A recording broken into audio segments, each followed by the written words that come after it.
Okay, folks, Rich Van Tassel back with you, finishing off our Week 14 game picks, and of course, recording audio for Get Live Radio. The New York Jets at 3-9, 2-4 on the road, travel cross country to San Francisco to play the 49ers, who are 1-11, 1-5 at home. The 49ers have lost 11 straight games. Injuries for the visiting Jets, all out. Steve McClendon, defensive tackle. Bruno Giacomini, offensive tackle. Lorenzo Malden, linebacker. Antonio Allen, safety. Jalen Marshall, wide receiver. For the 49ers, Joe Staley, offensive tackle, is doubtful. Quentin Dial, defensive tackle. Aaron Lynch, linebacker, are questionable. Bryce Petty is getting the start for the New York Jets. Let's see what he has. Let's see what he can bring these final four games. I would expect he is going to be the starter of the final four games unless he really, really flops. Then you might see them go to Hackenberg.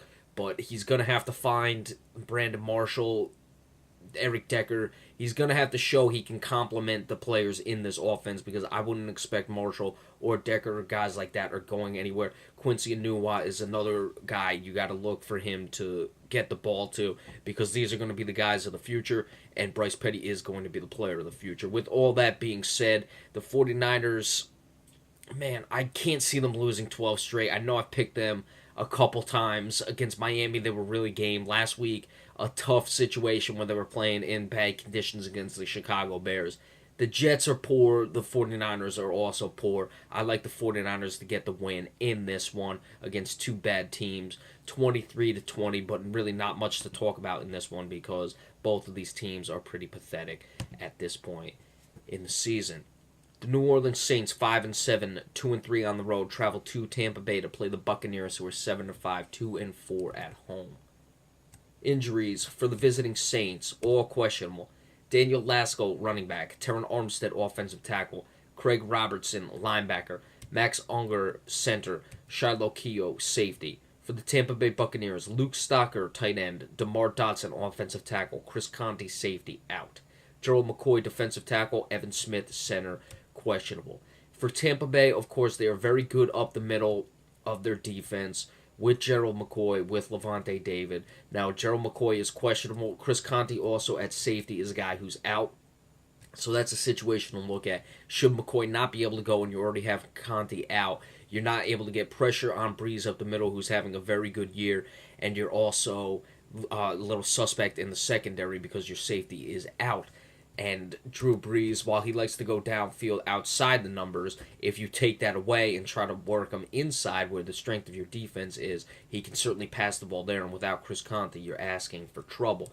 Jameis Winston playing very well. It's really Tampa Bay's defense, though, that's taken the next step. But Mike Evans on the offensive side of the ball is playing very well this season. He's really flying under the radar. Over 1,000 yards already and 10 touchdowns. Now, New Orleans at 5-7, they would have to win out to make the playoffs, but they play Tampa Bay twice down the stretch. Tampa Bay is right in the thick of the wild card chase. Of course, the Giants hold the top wild card spot, and New Orleans has lost to them, but New Orleans can certainly get that last spot by winning out. Now, most 5-7 teams in this situation, I wouldn't give them much chance, and I don't really give the Saints much chance either, but you got to keep an eye on that because they play Tampa Bay twice down the stretch.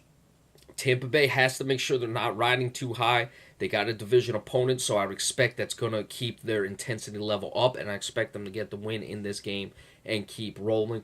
Should be relatively high scoring. I'm liking 27-24 Tampa Bay over the New Orleans Saints. Atlanta 7-5, 4-2 on the road, traveling to Los Angeles to play the Rams, who are 4-8, 1-4 at home. Injuries for the visiting Falcons. Julio Jones, wide receiver, Robinson Therazy, safety, and Jake Matthews, offensive tackle, are questionable. Mohamed Sanu, wide receiver, Adrian Claiborne, defensive end, are out. For the Rams, Robert Quinn, defensive end, E.J. Gaines, cornerback, questionable. Atlanta, of course, is still in a battle with the Tampa Bay Buccaneers for the top spot in the NFC South, so keep an eye on that. Of course, with Atlanta, it's been Julio Jones and Matt Ryan all season long. Julio Jones, almost 75 receptions, over 1,200 yards, but only 5 touchdowns. The Rams' secondary is not great, but it is not terrible either. E.J. Gaines being questionable, that's certainly something to look at. He's probably their best cornerback. E.J. Gaines, that is. Devontae Freeman having a good year as well. The running game has complemented nicely for the Atlanta offense with Devontae Freeman. So we'll keep an eye on that in this game, how well he can do against what is a good Los Angeles defensive line. Atlanta needs this one. Jared Goff, of course, getting the start. For whatever reason, I like the Rams in this game.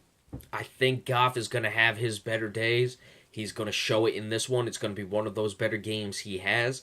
Atlanta, I think, is not going to travel well in this one. The running game is going to be shut down, and it's going to allow them to focus everything on Julio Jones, or maybe just let Julio Jones have his. Remember, Mohamed Sanu is not playing in this game, so they may say, hey, let Julio Jones have whatever he wants. We'll shut down everyone else, or we don't have to worry about Mohamed Sanu, and we'll focus everything on Julio Jones. I expect EJ Gaines to go. I expect them to shut down the run. And I expect Jared Goff to have the best game of his young career thus far. And Los Angeles surprises the Atlanta Falcons in this one. It's going to be a tough loss for the Falcons. I like 28-20 over the Atlanta Falcons for the Los Angeles Rams in this game. The Seattle Seahawks, 8-3-1, 2-3-1 on the road, travel to Green Bay to play the Packers, who are 6-6, 4-2 at home. Green Bay has won 2 straight after dropping to 4-6. Injuries for the visiting Seahawks. Earl Thomas is an injury reserve out, the safety. Mike Morgan, linebacker, questionable. Brock Coyle, linebacker. Demontre Moore, defensive end. Will Tukuafu, fullback, are out. For the Packers, Ladarius Gunter, cornerback. Blake Martinez, linebacker. Demarius Randall, cornerback. Clay Matthews, linebacker, are questionable. Kyle Fackrell, linebacker, out. With Green Bay, the running game has been a big problem. I'm still seeing Ty Montgomery get a lot of the carries, and it's something that has to be corrected, and I don't know how long Green Bay is going to keep this up. They've been able to get 2 straight wins, but I'm not sure if they can do it much longer. It's certainly going to be a problem against the Seattle Seahawks. The Seahawks have not run the ball that well either. Of course, Christian Michael, who used to be on the Seahawks, is now on the Packers. So whatever that factor could be, how much Christian Michael knows and he's telling, I don't know, but I'm not going to keep much of an eye on that. But at least Seattle is using running backs to run the ball. Green Bay is using wide receiver to run the ball. Aaron Rodgers has been their top runner at times.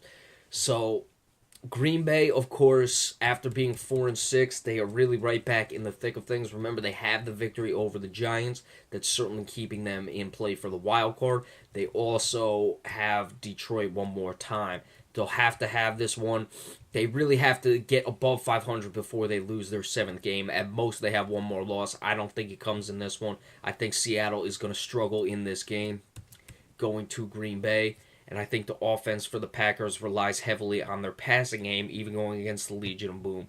You have no Earl Thomas, so I expect Aaron Rodgers to have a pretty good day.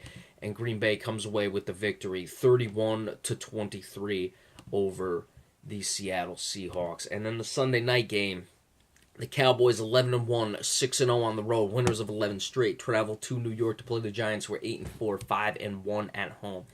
Injuries for the visiting Cowboys: DeMarcus Lawrence, linebacker; Orlando Scandrick, cornerback; Tyron Smith, offensive tackle, questionable; Morris Claiborne, cornerback; J.J. Wilcox, safety, are out. We'll get into that in a moment. For the Giants, Mark Herzlich, linebacker; Justin Pugh, guard, out. Owa Odezugawa, defensive end; Cody Sensabaugh, cornerback; Jonathan Hankins, defensive tackle, are questionable. I immediately look at the secondary injuries to the Cowboys now. Morris Claiborne, I wasn't expecting to go in this one. J.J. Wilcox, who is a backup safety, but still provides a lot of punch in the safety position, also being out. Claiborne is one of the few guys who actually matches up well against Odell Beckham Jr. Even when Claiborne has been struggling in his career, he usually played Odell Beckham Jr. pretty well. Remember, they were teammates at LSU together, so they know each other's tendencies. That as a Cowboy fan, or just anyone looking at it from the Cowboys' standpoint of trying to win this game, Odell Beckham Jr. is going to be a problem for them in this game. They're going to have to figure out what they do. Are they going to put Brandon Carr on him? Or are they going to hang the rookie Anthony Brown out like they've done before? They hung him out against Deshaun Jackson. They hung him out against Antonio Brown. And frankly, he's lost those matchups, but yet the Cowboys have been able to win the game. Can the Cowboys continue their road winning ways? We'll have to see. I am picking the Cowboys in this one. Call me a homer, call me what you will. I expect the Cowboys to wrap up the division. Of course, the Giants, if they win this, they will hold the tiebreaker with the Cowboys having nothing they can do about the tiebreaker because they'll have lost twice to the Giants. It's still going to be very difficult for the Giants to win the division regardless. They're 3 down with 4 left to play. And I don't think the Cowboys are going to even allow them that chance. Cowboys will clinch the division with a win. They have a chance to clinch home field all the way throughout, depending on if Seattle and Detroit both lose and the Cowboys win. But you forget about that for the moment. I think the Cowboys run the ball very well in this game. They didn't run the ball that well the first time they played the Giants, but certainly in this one, I expect them to be better at it. They'll do whatever they have to do against Odell Beckham Jr. They don't get much pressure. I don't expect them to bring much pressure. Maybe they will. We saw them do it against Minnesota. We'll have to see.